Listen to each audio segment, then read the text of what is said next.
अच्छा बच्चों, कैसे हो?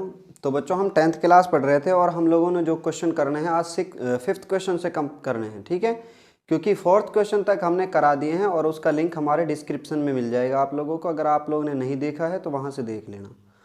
तो बच्चों हम 5th क्वेश्चन से चलते हैं और देखते हैं कि ये एक्सरसाइज 8.1 थी और अब हम देखते हैं कि इसका जो 5th क्वेश्चन है वो क्या कहता है। क्वेश्चन नंबर 5 हमसे कहता है कि given sec theta is equal to 13/12 calculate all other trigonometric ratios. यानी हमारे पास टोटल कितने ट्रिग्नोमेट्रिक रेशियो होते हैं? टोटल 6 ट्रिग्नोमेट्रिक रेशियो होते हैं। वो कौन कौन से होते हैं एक बार हम बता देते हैं आप लोगों को। पहला sine theta, cos theta, tan theta, cot theta, sec theta और कोसेक थीटा, जिनमें से आप लोगों को एक ट्रिग्नोमेट्रिक रेशियो की वैल्यू दी है सेक थीटा अपॉन में sec theta is equal to 13/12 और हमें बाकी कौन कौन से फाइंड आउट करने हैं? साइन थीटा फाइंड आउट करना है, कोस थीटा फाइंड आउट करना है, टेन थीटा फाइंड आउट करना है, कोट थीटा करना है और कोसेक थीटा फाइंड आउट करना है। और मेरे प्यारे बच्चों, मैंने आप लोगों को पहले ये चीज बताई थी, अगर आप लोगों के पास कोई भी ट्रिग्नोमेट्रिक रेशियो दिया है तो वो ट्रिग्नोमेट्रिक जो रेशियो होता है वो किस पे काम करता है? वो राइट एंगल ट्राइंगल के ऊपर काम करता है। और राइट एंगल ट्राइंगल में हमारे पास जो यहाँ पे दिया है वो दिया है मुझे sec theta. Sec theta is equal to 13/12। और बच्चों आप मुझे बताओगे कि सेक थीटा का रेशियो क्या होता है? हाइपोटेनियस अपॉन बेस होता है, बेस अपॉन हाइपोटेनियस होता है, परपेंडिकुलर अपॉन बेस होता है, बेस अपॉन परपेंडिकुलर। तो उसको याद करने का सबसे आसान तरीका मैंने आप लोगों को बताया था। तो आप लोग क्या करोगे, वहां से याद करोगे। मैं फिर एक बार बता देता हूं आप लोगों को। P B P upon H H B, ये मेरे प्यारे बच्चों 3 का होता है। कौन कौन से का?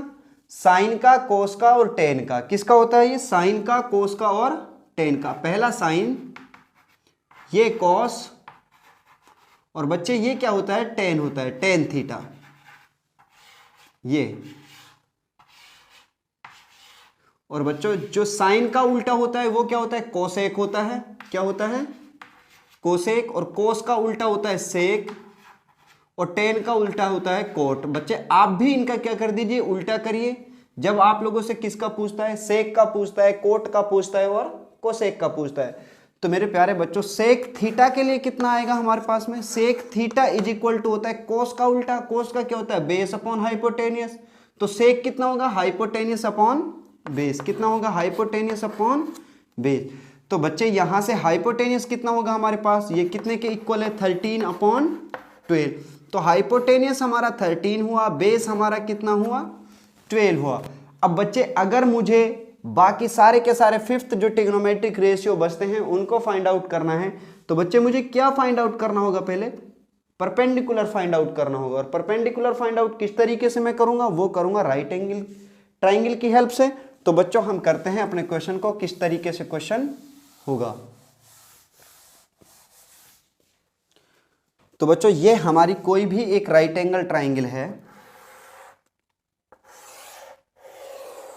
जिसका ये एंगल आप लोगों के लिए दिया है कितना है? थीटा है। कितना है बच्चे? थीटा है। यहां से ये पॉइंट ए है, ये पॉइंट बी है और ये पॉइंट क्या है? सी है। और बच्चे हमारा जो बेस होगा वो कितना होगा? यहां से 12, क्योंकि जहां पे आप लोगों का थीटा दिया होगा वही लाइन, वही साइड हमारी क्या होगी? बेस होगी। तो ये क्या होगा? बेस 12, हाइपोटेनियस 90 डिग्री के सामने 13 और परपेंडिकुलर मेरे प्यारे बच्चों जो साइड बची वो, या थीटा के सामने की जो साइड होगी वो क्या कहलाएगी? परपेंडिकुलर कहलाएगी। तो ये हमारा परपेंडिकुलर। और बाय पाइथागोरस थ्योरम बच्चे हम क्या फाइंड आउट कर लेंगे इसका? Perpendicular by Pythagoras theorem. तो पी का square, P square plus B square is equal to hypotenuse square. तो बच्चे p की जगह कितना आएगा हमारे पास? कुछ नहीं, क्योंकि p ही तो हमें फाइंड आउट करना था यहां से। तो पी स्क्वायर प्लस बेस कितना है बच्चे? 12। तो 12 raise to the power 2 is equal to h कितना है बच्चे? 13 की पावर 2। और बच्चों कल मैंने इसको आप लोगों को, यानी जो लास्ट वीडियो हमारा था इससे पहला वाला, जहां पे हमने क्वेश्चन नंबर 4 तक कंप्लीट किया है, उसमें मैंने आप लोगों को इन सब के स्क्वायर लिखवा दिए थे, तो आप वहां से देख सकते हैं। और ये आप लोगों को क्या होने चाहिए बच्चे, याद होने चाहिए।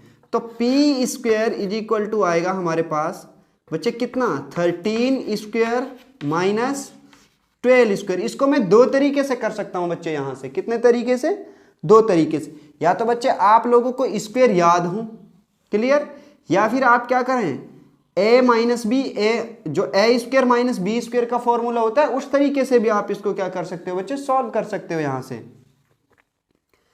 तो यहां से देखो बच्चे मैं दोनों तरीके से करता हूं। यहां से पहला तरीका हमारे पास वही है general, P square is equal to 13 का स्क्वायर 169 माइनस 12 का स्क्वायर कितना होता है बच्चे, 144। और यहां से कितना आएगा बच्चे, P square is equal to, तो 169 में से 144 क्या करोगे आप लोग, सब्ट्रैक्ट करोगे तो कितना आ रहा होगा बच्चे, बताइए कितना आएगा, 25। और हमारा जो स्क्वायर होता है दूसरी साइड किस में जाता है बच्चे, रूट में जाता है। और रूट में जाता है अपने साथ क्या क्या लेके जाता है, प्लस और माइनस। तो p is equal to plus minus under root 25। और बच्चे कितनी वैल्यू आएगी इसकी, एक 5 आएगा प्लस का, और एक आ रहा होगा बच्चे माइनस का 5। और -5 को हमें क्या करना है, नेग्लेक्ट करना है। क्यों करना है नेग्लेक्ट, क्योंकि ट्राइंगल की साइड कभी भी बच्चे क्या नहीं होती, नेगेटिव नहीं होती, इसलिए हमारा क्या नहीं होगा, आंसर नहीं होगा। अब बच्चों इसको यहां से दूसरे तरीके से करता हूं मैं, इसी चीज को, इस वाली चीज को यहां से M2 मेथड। आप लोग बच्चे इस चीज को जानते हैं, a raise to the power 2 minus b raise to the power 2 is equal to कितना होता है, a minus B into A plus B, ये होता है बच्चे। आप यहां पुट कीजिए 13 square minus 12 square is equal to, तो 13 माइनस 12 इंटू 13 प्लस 12, तो कितना आ रहा होगा बच्चे, यहाँ से 13 में से 12 गए, 13 minus 12 is equal to 1 into, और 13 प्लस 12 इज इक्वल टू 25, तो कितना आएगा बच्चे ये 25। और यहाँ इज इक्वल टू कितना था, पी स्क्वायर, तो P square is equal to कितना है बच्चे 25। और वही 25 हमारा इस तरीके से आता है। आप दोनों में से किसी तरीके से भी कर सकते हैं जो आप लोगों को अच्छा लगे। तो बच्चों हमारा जो बेस है वो कितना आ रहा है, यहाँ से बच्चे बेस आया 5 यानी 5, तो हमारे पास परपेंडिकुलर आ रहा था बच्चे, कितना आ रहा था 5, परपेंडिकुलर आया 5। तो आप बच्चे अब बाकी के सारे ट्रिग्नोमेट्रिक फंक्शंस फाइंड आउट कर सकते हैं। तो सबसे पहले हम बात करते हैं साइन थीटा की। तो साइन थीटा क्या होता है बच्चे, परपेंडिकुलर अपॉन हाइपोटेन्यूस। तो बच्चे परपेंडिकुलर कितना है 5, लिख देते हैं परपेंडिकुलर अपॉन हाइपोटेन्यूस। तो ये कितना होगा बच्चे, परपेंडिकुलर अपॉन हाइपोटेन्यूस 5 अपॉन 13, क्योंकि परपेंडिकुलर हमारा 5 आया है, और ये कितना होगा 13। अब नेक्स्ट क्या है बच्चे, कोस थीटा। और कोस थीटा तो बच्चे आप पहले ही फाइंड आउट कर सकते थे, क्योंकि कोस थीटा क्या होता है हमारे पास, देखो दोनों तरीके से बताता हूं मैं। पहले ये होता है हमारे पास बेस अपॉन में हाइपोटेनियस। तो बेस कितना है बच्चे 12 और हाइपोटेनियस कितना है बच्चे 13। बेस कितना था 12 और हाइपोटेनियस कितना था बच्चे 13। अब cos theta is equal to ये भी होता है कि 1 अपॉन सेक थीटा, और आप लोगों को सेक थीटा की वैल्यू दी थी, तो 1 अपॉन सेक थीटा दिया था 13 अपॉन 12। और जब यही 13 अपॉन 12 क्या होगा, सोल्व होगा, तो ये कितना आ जाएगा बच्चे 12 अपॉन में 13। दोनों में से किसी भी तरीके से आप क्या कर सकते हो, फाइंड आउट कर सकते हो। तो बच्चे जब भी आप लोग एक दूसरे की वैल्यू पे ऐसी फाइंड आउट करो जो कैसे हो, एक दूसरे के उल्टे हो, रेसिप्रोकल होते हैं। जैसे अब जैसे बच्चे कोसेक थीटा की वैल्यू मुझे फाइंड आउट करनी है यहाँ पे, किसकी, कोसेक थीटा। तो कोसेक थीटा क्या होता है 1 अपॉन साइन थीटा। तो बच्चे ये कितना हो जाएगा 13 अपॉन 5। या फिर कैसे फाइंड आउट कर सकते थे आप, हाइपोटेनियस अपॉन परपेंडिकुलर, तो वही चीज आती बच्चे। अब tan theta is equal to क्या होता है बच्चे, देखो tan theta is equal to हम दो तरीके से निकाल सकते हैं। पहला तरीका हमारे पास क्या है कि टेन थीटा हमारे पास होता है perpendicular upon base, perpendicular upon base. Now perpendicular upon base, तो परपेंडिकुलर कितना है बच्चे 5 और बेस कितना है बच्चे 12, तो ये कितना आ जाएगा यहाँ पे 12। तो 5/12 हमारा क्या होगा, आंसर होगा। अब इसका दूसरा तरीका क्या होगा कि tan थीटा इज इक्वल टू होता है बच्चे sin थीटा अपॉन में cos थीटा। और sin थीटा की बच्चे वैल्यू कितनी आ रही थी हमारे पास, 5/13, 5/13। और cos थीटा की वैल्यू कितनी थी बच्चे, 12/13। कितना था, 12/13। और बच्चे जब आप इसको सोल्व करोगे तो यह आ जाता 5/13 इंटू 13/12, क्योंकि बच्चे नीचे की चीज़ कहाँ चली जाती है, ऊपर, और ये दोनों साथ साथ आ जाती है। तो 13 से 13 को क्या करोगे, काट दोगे, और ये कितना आएगा बच्चे, 5/12। कितना आएगा बच्चे, 5/12। और यहाँ से भी क्या आ रहा था, 5/12 ही आ रहा था हमारे पास। तो बच्चे अगला हमारे पास क्या आता है, कोट थीटा। और कोट थीटा क्या होता है बच्चे, कोट थीटा होता है 1/tan थीटा, या बेस अपॉन परपेंडिकुलर। तो वो कितना आएगा बच्चे, 12/5। तो इस तरीके से आप मेरे प्यारे बच्चों इस 6 के 6 जो ट्रिग्नोमेट्रिक फंक्शंस हैं उनकी वैल्यू फाइंड आउट कर सकते हो, या फिर जिसकी दी होगी उसके अलावा जो 5 हमारे ट्रिग्नोमेट्रिक फंक्शन बचते हैं उनको आप क्या कर सकते हो, इजीली फाइंड आउट कर सकते हो। तो बच्चों अब हम चलते हैं क्वेश्चन नंबर 6 की ओर, देखते हैं क्वेश्चन नंबर 6 हमारा क्या है। तो बच्चे आप अपनी बुक लेकर के बैठो, ताकि जो यहाँ क्वेश्चन लिखने का जो टाइम है वो हम क्या कर सकें, बचा सकें।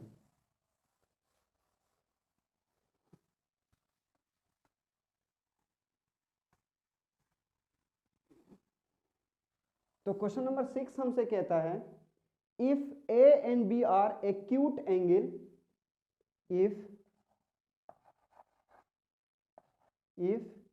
Angle A and B are acute angle. ये कैसे एंगल है बच्चे, एक्यूट एंगल है। नेक्स्ट अगला हमारे लिए देता है बच्चे, cos A is equal to cos B, cos A is equal to cos B। और हमसे बच्चे कहता है सवाल कि एंगल A इक्वल होगा एंगल B के।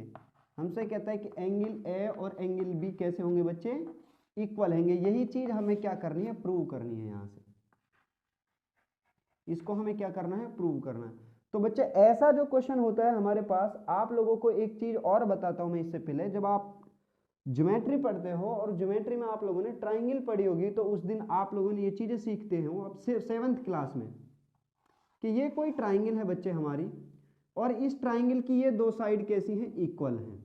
ठीक है बच्चे, इस ट्राइंगल की दोनों साइड कैसी हैं, इक्वल हैं। और बच्चे इक्वल साइड्स का जो अपोजिट एंगल होता है, यानी इस साइड का अपोजिट ये और इस साइड का अपोजिट ये दोनों के दोनों एंगल कैसे होते हैं, इक्वल होते हैं। बच्चे अगर साइड इक्वल हैं तो ऑपोजिट एंगल भी कैसे होंगे, इक्वल होंगे। पहली चीज बच्चे। दूसरी चीज क्या है बच्चे, अगर एंगल इक्वल है, ये क्या है, एंगल इक्वल है, यहां पे एंगल्स इक्वल, तो बच्चे जो साइड होंगी हमारे पास ऑपोजिट साइड, कैसी, ऑपोजिट साइड्स आर इक्वल। तो बच्चे जो साइड होंगी ऑपोजिट वो भी कैसी होंगी, इक्वल होंगी। और यहां पे बच्चे साइड इक्वल थी, ये गिवन था sides are equal, sides are equal. Geometry का रूल होता है ट्राइंगल का, अगर साइड बराबर है तो एंगल बराबर होंगे। दूसरा, अगर एंगल बराबर हैं तो साइड कैसी होंगी, बराबर होंगी। वही रूल बच्चे यहां पे अप्लाई होगा। और अब हम देखते हैं इस क्वेश्चन को किस तरीके से करते हैं। एक्यूट एंगल जानते हो बच्चे, क्या होता है एक्यूट, देखो जो एक्यूट एंगल होता है हमारे पास, उसकी जो वैल्यू होती है वो 90 डिग्री से कम होती है। 3 एंगल होते हैं हमारे पास, एक राइट होता है एक्यूट, राइट और ऑब्ट्यूज। बच्चे एक्यूट जो होता है 90 डिग्री से पहले आ रहा है, क्योंकि ये 90 डिग्री का होता है ये एंगल, राइट एंगल। तो 90 से पहले आने वाला बच्चे 90 डिग्री से कम होगा, कैसा होगा, लेस देन 90 डिग्री होगा, लेस देन 90 डिग्री। और बच्चे ये कैसा होगा, 90 डिग्री से बड़ा होगा, कैसा होगा बच्चे, बड़ा होगा। ये एंगल 90 डिग्री से बड़ा होता है। तो बच्चे ऑब्ट्यूस एंगल 90 डिग्री से बड़ा होता है और एक्यूट एंगल 90 डिग्री से छोटा होता है। हिंदी की अगर बात करें तो इसको न्यून कोण कहते हैं, इसको अधिक कोण कहते हैं। ठीक है, तो बच्चे अब हम चलते हैं यहाँ पे, क्वेश्चन हमारा क्या है कि ये कोई राइट एंगल ट्राइंगल थी। अब बच्चे राइट एंगल ट्राइंगल क्यों ले रहे हैं हम, क्योंकि जो ट्रिग्नोमेट्रिक फंक्शन है वो कहाँ काम करते हैं, राइट एंगल ट्राइंगल पे। तो बच्चे ये ए पॉइंट हो गया, ये पॉइंट बी हो गया और ये सी हो गया, क्योंकि बच्चे ए और बी ये दोनों के दोनों एंगल कैसे दिए हैं, एक्यूट दिए हैं, इसीलिए मैंने इन दोनों को ही क्या माना है, एक्यूट माना है। तो ए और बी ये हैं और ये हमारा होगा 90 डिग्री। अब बच्चे देखो कोस ए बराबर दिया है cos B, cos A is equal to cos B. और बच्चों वी नो दैट, यहां से सॉल्यूशन, वी नो दैट कि cos theta is equal to कितना होता है बच्चे, बेस अपॉन में perpendicular, sorry base upon hypotenuse. कितना होता है बच्चे, बेस अपॉन हाइपोटेन्यूस, यानी कोस थीटा इक्वल होता है बेस अपॉन हाइपोटेन्यूस। तो बच्चे आप वैल्यू पुट कीजिए। अब कोस ए की बात कर रहा है तो बच्चे ये जो साइड होगी, ये कोस ए के लिए साइड हमारी क्या होगी, बेस होगी, क्योंकि इसी का साइड क्या, इसी का क्या दिया है मुझे, एंगल दिया है इस साइड पे, और जिस साइड का एंगल दिया होता है वही हमारा क्या होता है बच्चे, बेस होता है। तो cos A is equal to कितना आ जाएगा हमारे पास, now cos A is equal to बच्चे आएगा बेस, बेस हमारे पास कितना है ए सी अपॉन, अब हाइपोटेन्यूस क्या है बच्चे ए बी, तो अपॉन ए बी, क्योंकि 90 डिग्री के सामने हाइपोटेन्यूस। अब नेक्स्ट कोस बी बराबर कितना आएगा बच्चे, कोस बी, वही चीज बेस अपॉन हाइपोटेन्यूस। तो बेस क्या होगा, अब बच्चे बेस बदल जाएगा, क्यों, क्योंकि ये वाला एंगल हमें दिया है, जब ये एंगल दिया है तो बेस हमारा क्या होगा, यही होगा। तो ये कितना आ जाएगा B C, B C upon बच्चे ए बी। और ये सारी की सारी वैल्यू आप कहाँ रख दीजिए, इस इक्वेशन नंबर 1 में। तो इक्वेशन नंबर में जब आप वैल्यू पुट करोगे तो बच्चे कितना आ जाएगा, ए सी अपॉन में ए बी इक्वल टू, और ये कितना आएगा बच्चे, बी सी अपॉन में ए बी। और बच्चे ए बी से ए बी क्या होगा, कट जाएगा। अभी बताता हूँ इस चीज़ को किस तरीके से कर, जैसे बच्चे हमारे लिए दिया 2/3 इज इक्वल टू 5/3, तो आप जब क्रॉस मल्टीप्लाई करोगे तो ये यहाँ चला जाएगा गुणा में, ठीक है बच्चे। जब 3 यहाँ गुणा में आएगा तो 3 गुणा में 2/3 बराबर कितना था 5, और 3 से 3 क्या हो जाता, कट जाता। तो बच्चे अगर इक्वलिटी का साइन बीच में आता है तो नीचे नीचे की चीज़ें कट जाती हैं और ऊपर ऊपर की चीज़ें कटती हैं, अगर कैसी हो, इक्वल हो। तो यहाँ से ए सी अपॉन ए बी बराबर कितना आएगा, B C upon A B. तो ये कितना आया हमारे पास, A C is equal to B सी।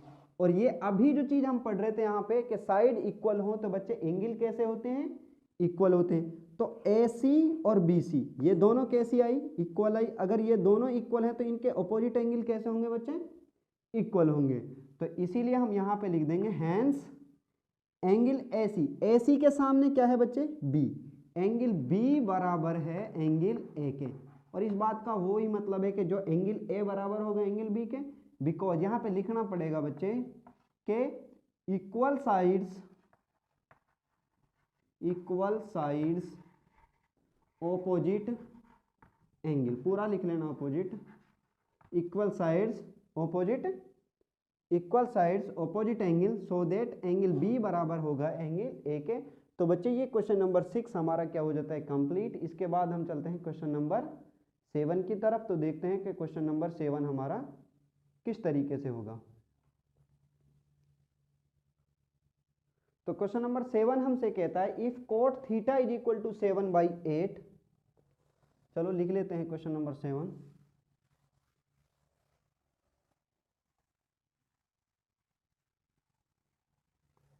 तो जो गिवन है वो हम लिख देते हैं यहाँ पे बच्चे, और जो फाइंड आउट करना है वो भी लिख देते हैं। Cot theta is equal to दिया है 7/8 cot theta is equal to कितना दिया बच्चे, 7/8। और हमें जो फाइंड आउट करना है यहाँ पे 2 क्वेश्चन है। पहला क्वेश्चन हमारे पास है 1 प्लस साइन थीटा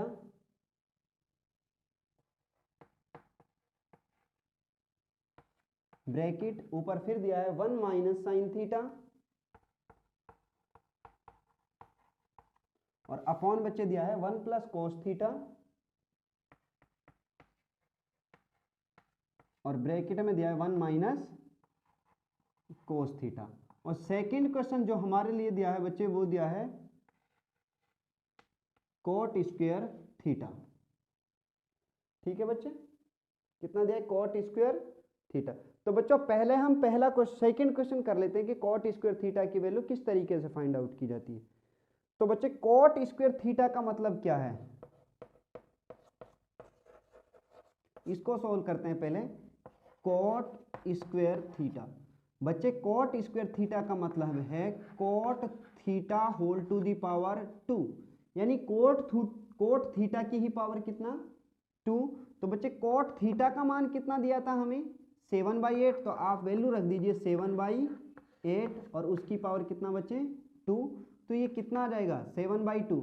तो इसका मतलब है बच्चे 7 की पावर 2 अपॉन 8 की पावर 2, तो ये कितना आ रहा होगा 49/64। और यही हमारा क्या है बच्चे आंसर है। अब हम चलते हैं बच्चे दूसरे क्वेश्चन की ओर, जो हमारा फर्स्ट क्वेश्चन है उसकी तरफ। तो फर्स्ट क्वेश्चन के लिए हमें बच्चे क्या फाइंड आउट करना होगा, साइन थीटा और कोस थीटा। और साइन थीटा कोस थीटा हम कब फाइंड आउट कर सकते हैं, जब हमारे पास क्या होंगे परपेंडिकुलर, हाइपोटेनियस और बेस तीनों के तीनों होंगे। चलो देखते हैं क्वेश्चन को। यहाँ पे 7/8 cot theta is equal to दिया है 7/8। और बच्चे cot theta is equal to होता क्या है वैसे, परपेंडिकुलर अपॉन बेस या बेस अपॉन परपेंडिकुलर, क्योंकि बच्चे कोट थीटा टेन थीटा का उल्टा होता है और tan theta is equal to कितना होता है परपेंडिकुलर अपॉन बेस। तो इसका क्या हो जाएगा फिर बेस अपॉन में परपेंडिकुलर, कितना हो जाएगा बच्चे बेस अपॉन में परपेंडिकुलर। तो ये आ गई हमारे पास राइट एंगल ट्राइंगल। और ये हमारे पास कितना हो गया, ये मान लीजिए ये एंगल दिया है मुझे थीटा, ये पॉइंट ए हो गया, ये पॉइंट बी हो गया और ये सी हो गया। और बच्चे बेस कितना दिया है हमारे पास 7, और बच्चे ये कितना दिया है 8। और मुझे क्या फाइंड आउट करना है हाइपोटेनियस। तो बच्चे आप मैं डायरेक्ट फाइंड आउट करता हूं। यहाँ पे आप क्या करोगे, लिखोगे यहाँ पे वी नो दैट या बाई पाइथागोरस थ्योरम, तो हमारे पास कितना आ जाएगा P square plus B square is equal to H square. तो बच्चे H square is equal to कितना आ रहा होगा, पी की जगह कितना आएगा बच्चे 8, तो यहाँ पे 8 square plus 7 square is equal to H square. तो कितना आएगा बच्चे 64 plus 49 is equal to H square. और इसको जब आप सोल्व करोगे तो कितना आएगा बच्चे ये H square is equal to 64 और 49 को जब ऐड करोगे तो 9 और 4 कितने होते हैं 13, यानी 9 और 4 13, कैरी 1, 5 और 6 कितने होते हैं बच्चे 11। तो कितना आ जाएगा ये 113। एच इज इक्वल टू कितना होगा बच्चे √113। ये हमारे पास क्या आ जाएगा बच्चे हाइपोटेनियस होगा। और हाइपोटेनियस आने की वजह से बच्चे साइन थीटा कितना होगा हमारे पास, साइन थीटा होता है हमारे पास परपेंडिकुलर अपॉन हाइपोटेनियस। तो बच्चे परपेंडिकुलर कितना था हमारा 8 था, तो ये आ जाएगा sine theta is equal to 8 upon में 113 का अंडर रूट। और बच्चे cos theta is equal to कितना होता है बताइए आप, कोस थीटा हमारे पास होता है बेस अपॉन में हाइपोटेनियस। और बच्चे बेस कितना है हमारे पास 7, तो ये कितना आ जाएगा हमारे पास में 7 अपॉन में √113। और हमें ये साइन थीटा और कोस थीटा की वैल्यू कहाँ पे रखनी है यहाँ पे। लेकिन बच्चे पहले मैं इसको ही सोल्व कर लेता हूँ कि ये कितना दिया है। देखो बच्चे ये दिया है 1 प्लस साइन थीटा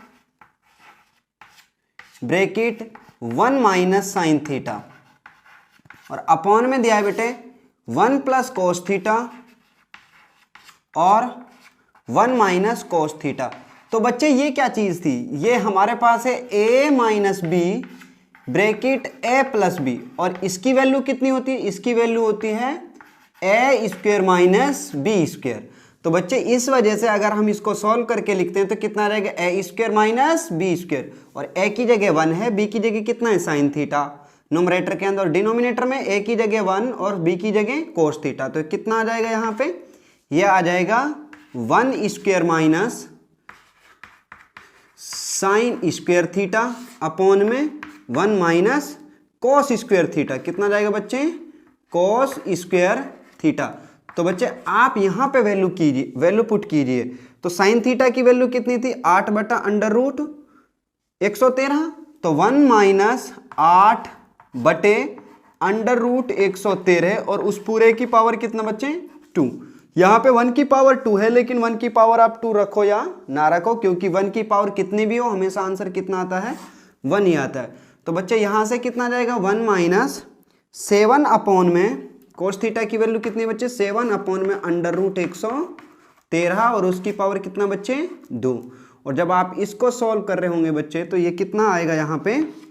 1 माइनस 8 की पावर 2। अगर बच्चे ऐसे लिखा है कहीं पे a की पावर 2 अपॉन या a अपॉन b और उस पूरे की पावर m, तो बच्चे ये चीज होती है हमारे पास a की पावर m अपॉन में b की पावर m। ये हमारा क्या है? फॉर्मूला होता है जो आप 9th क्लास और 8th क्लास में सीख के आते हो। 9th क्लास में 1.6 एक्सरसाइज के अंदर होता है और बच्चे 8th क्लास में सर्ड एंड इंडिसेस वाले चैप्टर में होता है। तो यहाँ से कितना आएगा बच्चे? यहाँ पे 8 की पावर 2 और 113 की पावर कितना?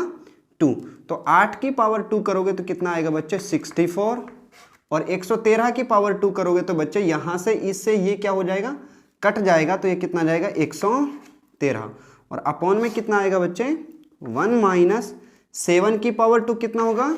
49 अपॉन में 113। और जब आप इसको सॉल्व करोगे तो कितना आएगा बच्चे? इस तरीके की जब इक्वेशन आती है हमारे पास तो उसको क्या करिए? सीधा इससे मल्टीप्लाई कीजिए और इस चीज को क्या कर दीजिए? सबट्रैक्ट। तो कितना जाएगा? 113 माइनस 64 अपॉन में 113 और अपॉन में यहाँ पे कितना आएगा बच्चे? 113 माइनस 49। 113 माइनस 49 और अपॉन में कितना? 113। 113 से 113 क्या हो जाएगा बच्चे? कट जाएगा। और यहाँ पे कितना बचेगा? 13 में से 4 गए तो 9 और यहाँ पे कितने बचे? 10। 10 में से 6 गए तो 4 और नीचे कितना बचेगा बच्चे? 64। 13 में से 9 गए 4 और 10 में से 4 गए 6 और बच्चे ये हमारा क्या होगा? आंसर होगा। तो बच्चे ये हमारा क्वेश्चन नंबर 7 कंप्लीट हो जाता है। और बच्चे अगर आप लोगों को ये वीडियो अच्छी लगी है तो आप लाइक करें, शेयर करें और सब्सक्राइब करें। और बच्चे बेल आइकॉन को प्रेस करना ना भूलें, क्योंकि जब तक आप वो नहीं प्रेस करोगे तो आप लोगों के पास नोटिफिकेशन नहीं आएगा। तो बच्चे आप अपने बाकी फ्रेंड्स के लिए भी क्या करो? इसको शेयर करो ताकि वो लोग भी क्या कर सके? इससे फ़ायदा उठा सके। तो थैंक यू बच्चे। आगे हम करते हैं नेक्स्ट जो क्वेश्चन बचते हैं उनको नेक्स्ट वीडियो में करते हैं और वो आप लोगों के पास जब पहुँचेगी जब आप क्या करोगे? प्रेस कर दोगे बेल आइकॉन को।